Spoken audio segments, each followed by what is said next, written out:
అందరికీ నమస్కారం అండి. ఒక్కసారి ఈ వీడియోలో మహాలక్ష్మి అమ్మవారి గుడి గురించి పూజారి గారు చెప్పిన మాటలు వినండి. శ్రీ మహాగణాధిపతయే నమః. శ్రీ మహాసరస్వత్యై నమః. శ్రీ గురుభ్యో నమః. హరి ఓం. సర్వమంగళమాంగళ్యే శివే సర్వార్థసాధకే శరణ్యే త్రయంబకే గౌరి నారాయణీ నమోస్తుతే. దాసరిపాల గ్రామం, గుంటూరు రూరల్ మండలం. ఇప్పుడు మీకు చూపిస్తున్నటువంటి గుడి మహాలక్ష్మి అమ్మవారి దేవస్థానం. 1849 సంవత్సరంలో అమ్మవారు స్వయంభూగా ఒక మట్టి రూపంలో అమ్మవారు స్వయంభూగా వెలిశారు.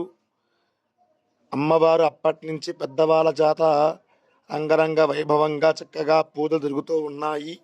అయితే అందరూ కూడా పెద్దల సమక్షంలో అమ్మవారు ఇలా ఉండడం దేనికి, వానకి ఎండకి ఎండిపోతూ తెలుస్తూ ఉంది అమ్మవారికి మంచిగా గుడి ఏర్పాటు చేద్దామని అమ్మవారు ఎక్కడ మట్టి రూపంలో వెలిసినటువంటి అమ్మవారు ఎక్కడ ఉన్నారో అక్కడే స్వయంగా అమ్మవారి విగ్రహాన్ని ప్రతిష్ఠ చేశారు.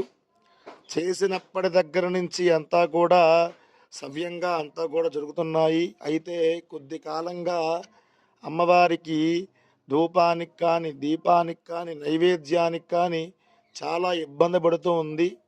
బియ్యం కూడా అక్కడక్కడ ఏరుకొని వచ్చి అమ్మవారికి నైవేద్యం పెట్టాల్సినంత అవసరంగా ఉంది. అంత నిస్సహాయ పరిస్థితిలో ఉన్నాము.